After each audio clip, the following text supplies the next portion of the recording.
I wanted to let the city know that I have declared a local emergency and issued a curfew for downtown Los Angeles to stop the vandalism, to stop the looting. Many businesses have now been affected by or vandalized. Last night, there were 23 businesses that were looted. And I think that if you drive through downtown LA, the graffiti is everywhere and has caused significant damages to businesses and a number of properties. So, my message to you is if you do not live or work in downtown LA, avoid the area. Law enforcement will arrest individuals who break the curfew and you will be prosecuted. Hundreds of officers from police and sheriff departments from across the region and state are working alongside LAPD through a unified command structure.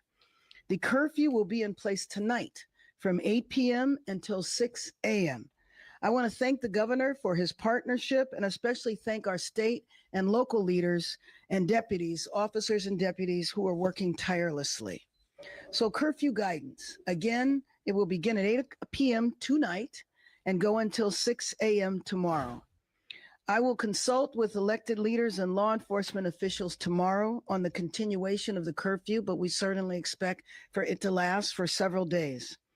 The curfew area will be between the 5 freeway and to the 110 and the 10 freeway to where the 110 freeway and 5 freeway merge. You look at the map and you can see that the city of Los Angeles is a massive area, 502 square miles. The area of downtown where the curfew will take place is 1 square mile. I think it is important to point this out, not to minimize the vandalism and violence that has taken place there. It has been significant, but it is extremely important to know that what is happening in this 1 square mile is not affecting the city. Some of the imagery of the protests and the violence gives the appearance as though this is a citywide crisis, and it is not.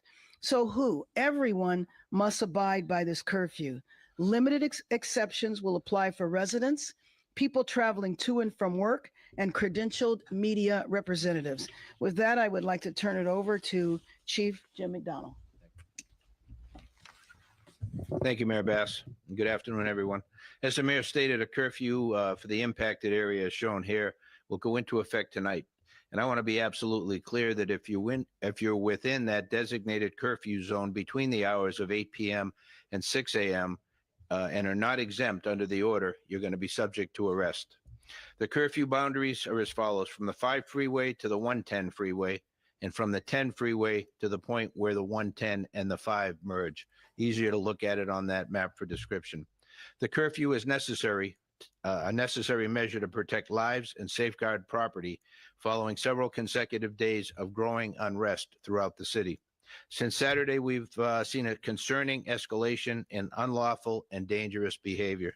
On Saturday, LAPD officers made 27 arrests. On Sunday, that number rose to 40. By Monday, arrests totaled 114, and today alone, we've made 197 arrests. The recent days, it's been as a part of a unified command with our partner agencies who've responded through mutual aid compact and been very, very helpful to us, and we're very thankful for that participation. Of those I mentioned for today, 130 were arrested near Commercial and Alameda. An additional 67 were taken into custody after unlawfully occupying the 101 freeway near Commercial Street. Our CHP partners were instrumental in that. So again, let me be clear that this behavior, blocking freeways, city streets, and on-ramps, refusing to comply with lawful dispersal orders, and interfering with public safety operations is dangerous, unlawful, and won't be tolerated. If you are in the curfew zone during the restricted hours without that legal exemption, you will be arrested. If you assault an officer in any fashion, you will be arrested.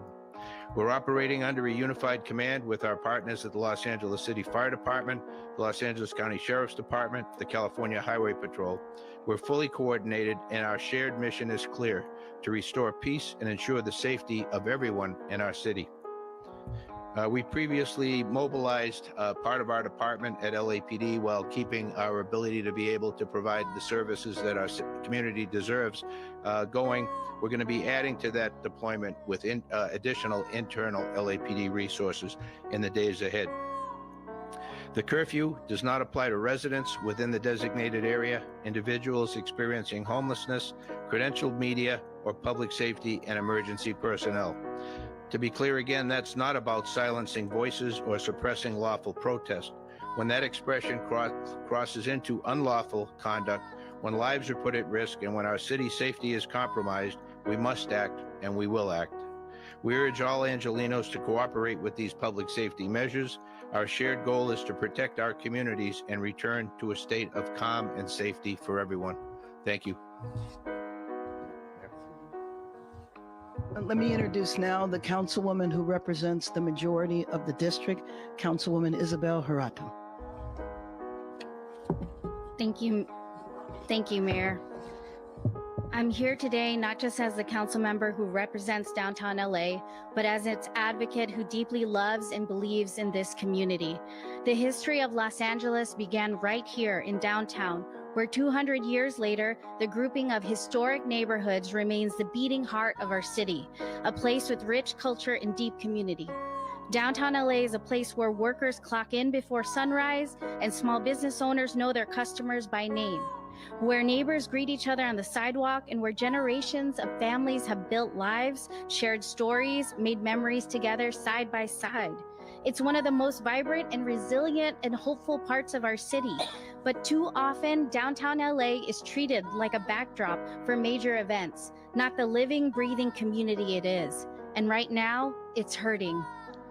I am deeply proud that downtown has always been the place where Angelenos from all over the city gather to peacefully protest. I support the right to demonstrate, and the mayor and I know that right is sacred, and at times it's necessary, but we must also face that what's happening right now. When these peaceful rallies end and the protesters head home, another element moves in.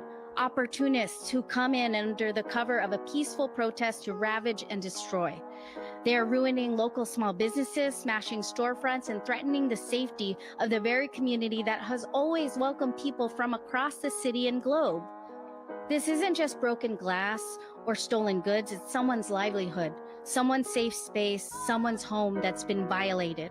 And it's happening in a neighborhood where working class families are just trying to live. Our street vendors, our garment workers, many of whom are immigrants, continue to watch their communities be torn apart. And that's why I'm thankful the mayor for leveraging this tool and enacting a curfew to begin tonight.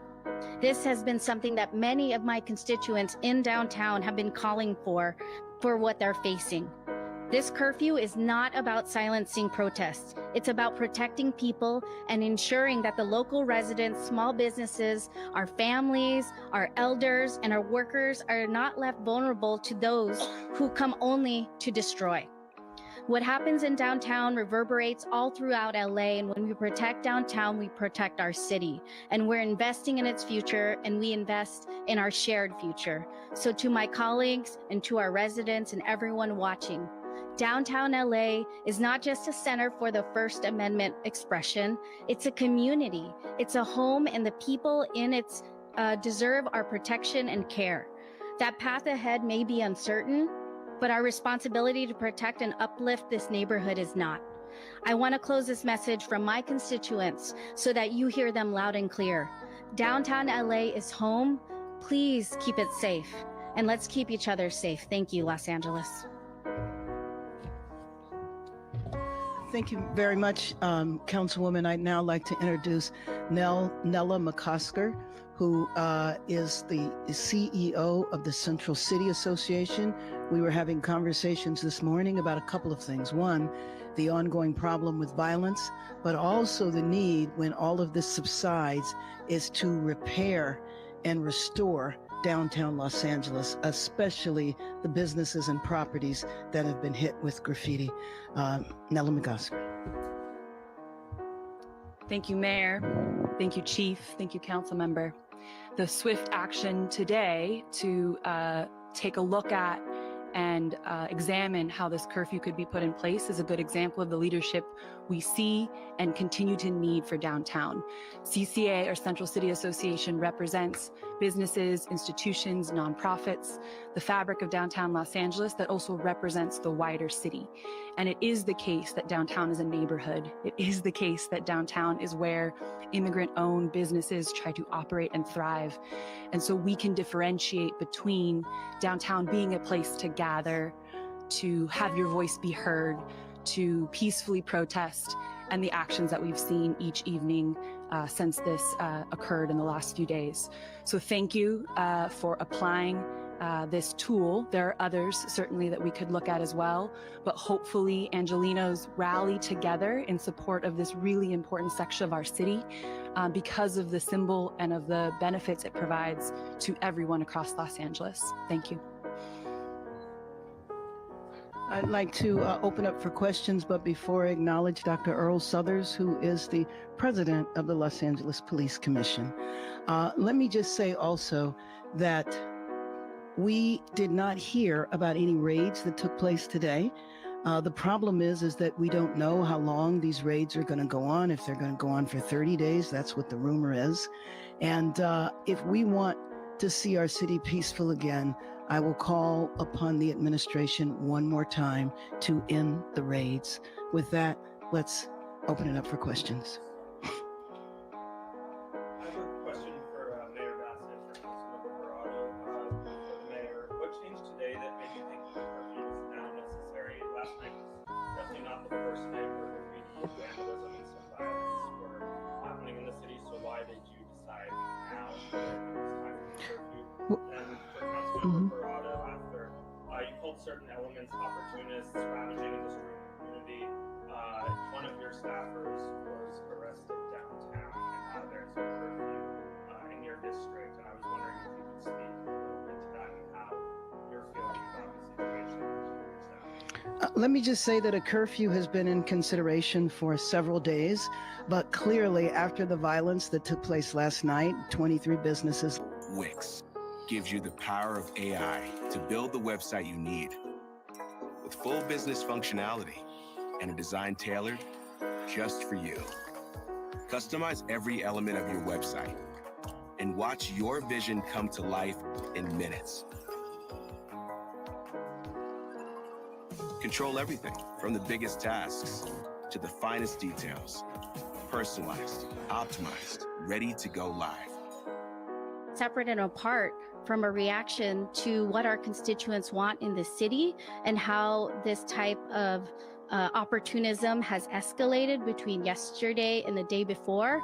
And, you know, frankly, I admit my humility here and my beginnerness in that I'm new to downtown, but our downtown stakeholders have seen this multiple times over and had to basically develop their own strategies. And they saw the warning signs of how this could get worse. And they knew from past experiences that curfews have been ways in order to stem this and to calm the city once again. And it's but one tool that we can execute at this time.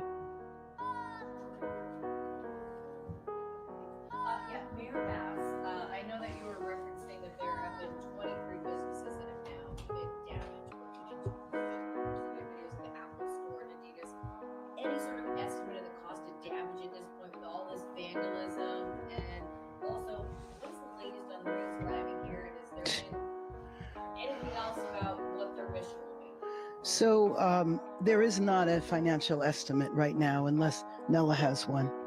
Do you want to? It's millions in the case of some of the larger, retail stores. It's in the millions, but I don't know of the 23 what the total is. And I think it's really hard to estimate the vandalism from the graffiti. It's just widespread. I know that you have seen it. Oh, I'm sorry. You did ask that question. Who knows? I mean, I don't know if you know, Chief. I mean, the bottom line is that we're not told. Basically, we have to operate on rumors. So rumor has it that there's 700 Marines that are going to come here.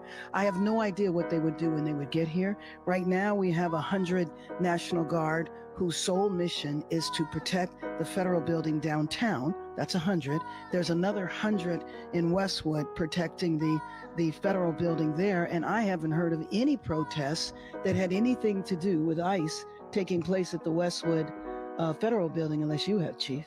Right. So we just don't know. And I think that's a problem with the administration, because to come in such a massive way and to make the announcements that all of this was going to happen and then not communicate with the local jurisdiction as to when, what, how, why, is really problematic.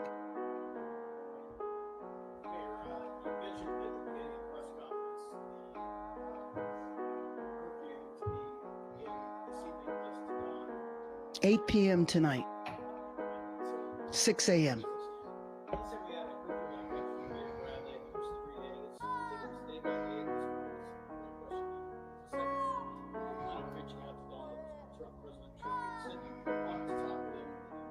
Actually, I started that reach out today, so we will see what happens. I will keep you posted. Yes, and it's the map that is right there. So it basically is all of downtown Los Angeles. But, you know, in LA, we identify by our freeways. So all of the freeway numbers are there, 110, the 5, the 10. Yes, and actually that's a broader area that the protests have been focused. You know that the protests have been limited to about 5 streets in downtown Los Angeles. And again, that's why it's so important to let the people know this is not all of Los Angeles. If you put downtown Los Angeles in the context of the overall city map, you see how big it is. 1 square mile compared to 503 square miles.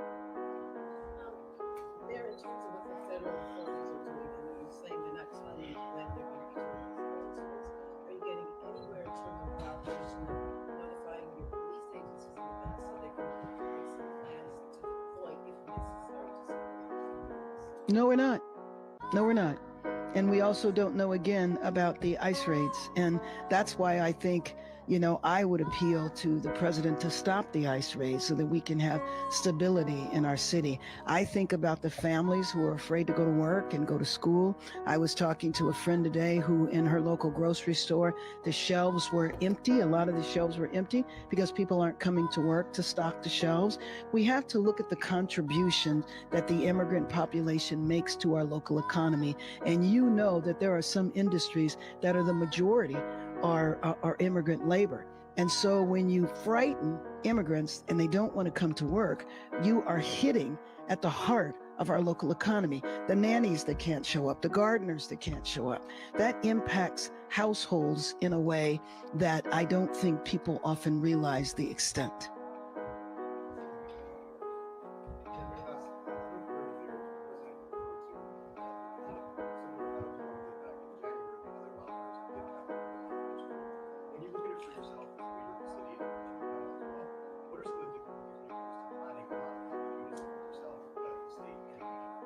And so I think I missed the first part of it. He said the reason why the wildfires were handled was because there were federal police.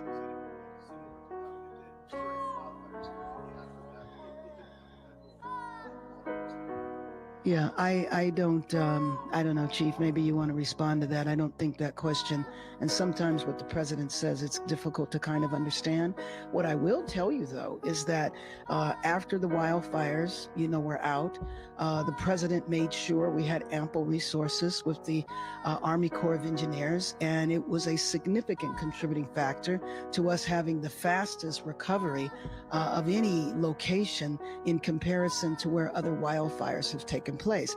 It contributed to the fact that in the Palisades now, we have over 2,700 lots that are clear where people can be rebuilding now.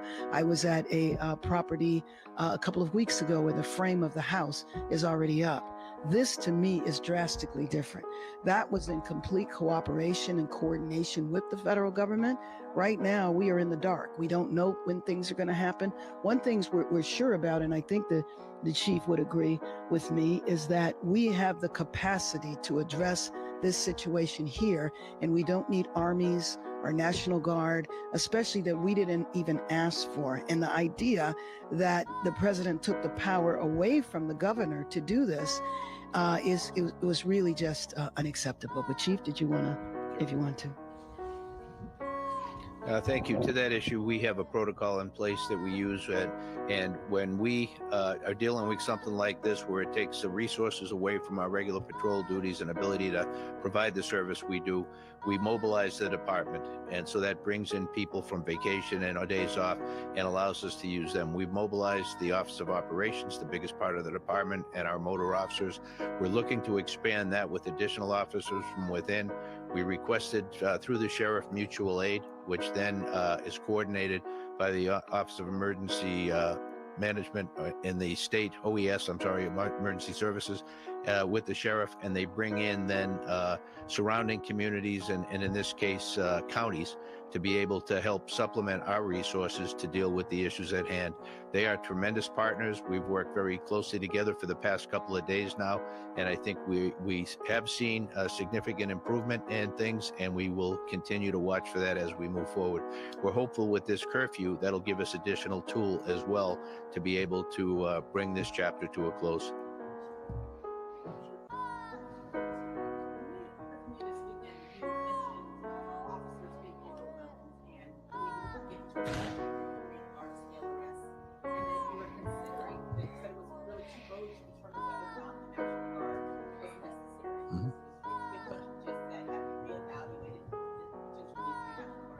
Yeah, and the I guess the sequence would be, as I mentioned, we request mutual aid, partner agencies from throughout, in this case, the 7-county area.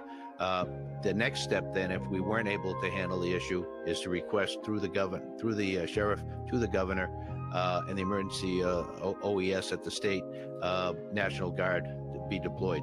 We are nowhere near that. In this environment, we believe we can do what we need to do with the resources that we now have access to, and I think we've seen a dramatic increase in arrests over the last couple of days. I believe that will continue, and that will help bring some order to what we've seen in the past few days. So, no. Operations Center at level 2 activation. What does that mean to people that are at level 2? Yeah, there's anybody want to? Yeah, go ahead. Probably more specifically, Troy. Chief Chow, that's okay. Blake Chow from Office of Special Operations. So just like our Department of Operations Center across the hall, when we get into a emergency that needs to be managed, the EOC can be pushed up to a level 2, and that means all the other city departments that work for the mayor come in and have a rep here, and we're able to coordinate city response to anything that's going on within the city. That's what level 2 is. Let me also just add to your question that you were asking. You know, now that the president has taken over authority of the National Guard, Chief, when you were describing the way it should go, now that has been disrupted.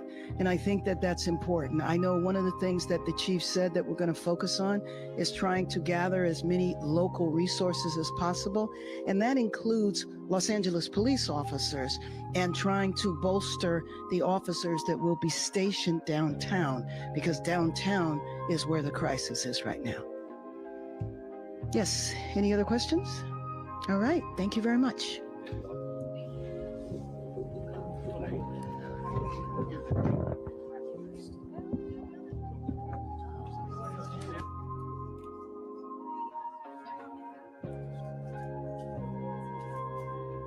Does anybody want a copy of the map?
Oh shoot! Hey, can you guys hear me? Oh shoot! I've been talking and talking. I wasn't on stage. But Ambo, thank you for coming, man. Salute to you. Thank you for the How many? How many are we have right now? 4 people, 4 people earlier. So the reason why we said Alaska, like moving to Alaska, is yeah, because we're from the Philippines, so a tropical country, and we love snow. So thank you, man. Hey, the link is there if you want to come in and talk, because I don't like really chatting it up like a keyboard warrior. I'm not a troll.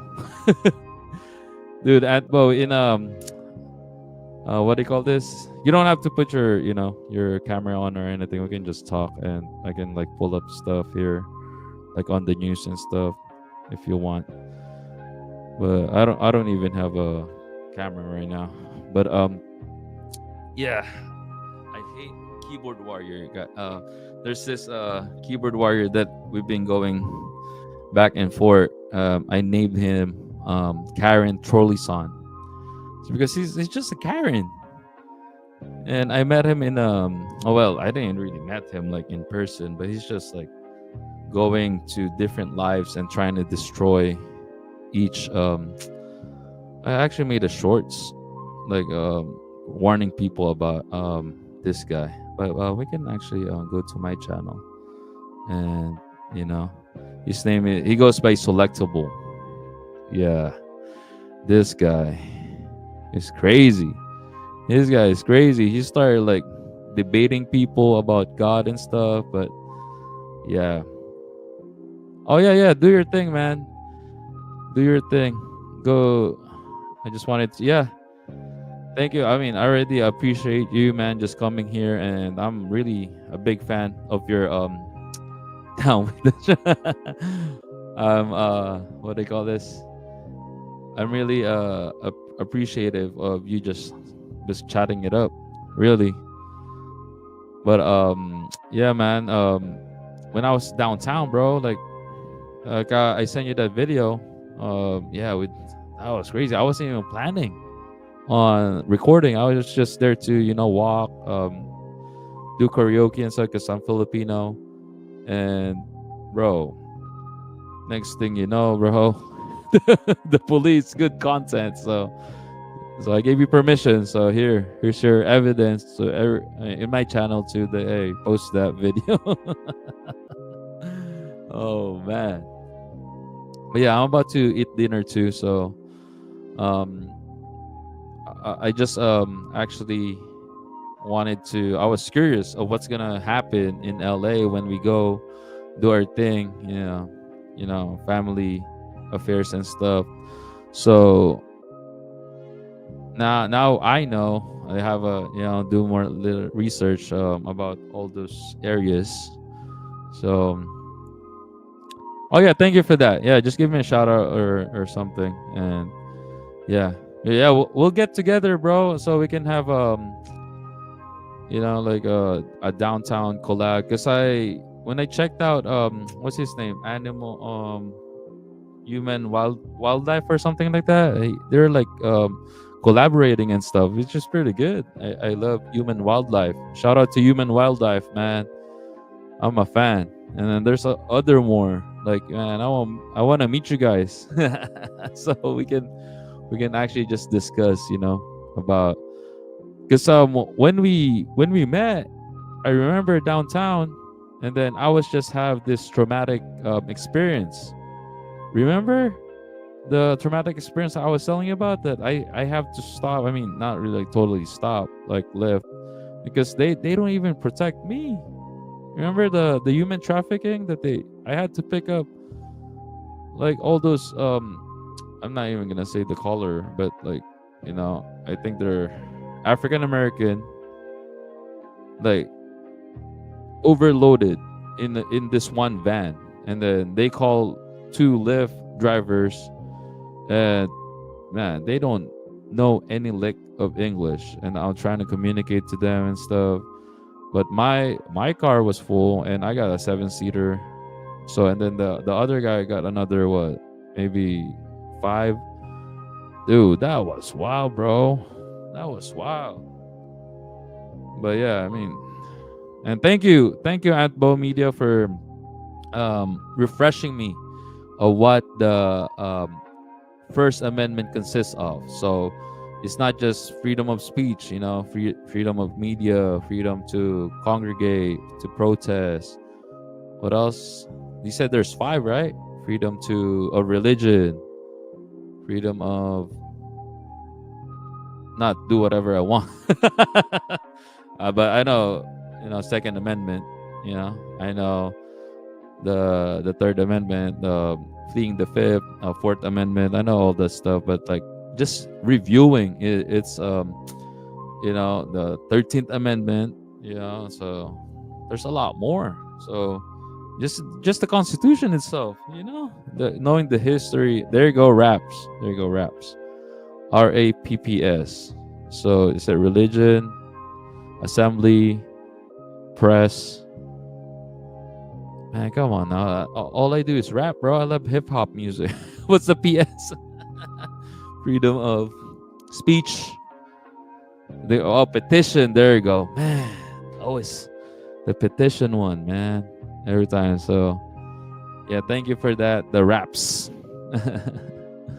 So, yeah, man. So, Second Amendment, right to bear arms. Then, Third Amendment is like on the military, or in the they cannot hide any right. There's Third Amendment, they cannot hide like any what do you call this, during war. And then Fourth Amendment is search and seizure. So you gotta have so when you go, look it up, guys, look it up. This ain't free. This education ain't free, man. It's our time, and So yes, I encourage everyone to study the Constitution. Third Amendment. No quartering. There you go. No quartering of soldiers during war or peace. See, and to me, when I was young, because I'm a immigrant. I was born and raised in the Philippines, so I was a young American. I would call myself. I thought I was like, oh, I won't be homeless because I serve in the military. So it's not that. It's war or peace. So no quartering of soldiers. So meaning you're not supposed to hide any soldiers, or even Navy, or whoever. So during war or peace, right? So I'm not entitled of housing. Even though we have issues of homeless veterans, which is really sad, because and Bo said Third Amendment very well may need to be enforced in our lifetime. Look at what's happening right now. So to me, because a lot of people, I guess, correct me if I'm wrong, Aunt Bo, media, that we get VA, right? So we do get treated, and then disability and stuff.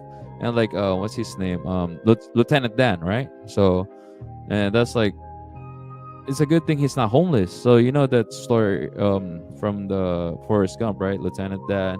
So they start partying and stuff because Lieutenant Dan is like crippled, and he got no legs, no limbs. So, and then, but he's just wandering around, right? Just and the thing is, of course, he got pension or maybe compensation too, because he's amputated, so he got like Purple Heart and stuff. So with that being said, he still doesn't have the right to quarter them, meaning ice cream. Lieutenant Ice Cream. Forrest Gump, man, I love that movie. So yeah, there's a lot of references of in history, right? The Forrest Gump. Man, I think they should have Forrest Gump 2, huh? Like the son of Forrest Gump or something, right? But yeah, this is how they explain it. Going back to the topic at hand, the Third Amendment is you're not supposed to hide them. Meaning, like Aunt Bo is saying, or correct me if I'm wrong, is all these criminals, right? Or like you're not supposed to hide them. Like you have to show them, or not just, I guess, because I guess soldiers could be soldiers of criminals. Criminal, but So you can't quarter them. You cannot quarter, like, for, if you guys don't know, maybe quartering, you might think like it's a quarter, like, it's 25 cents now.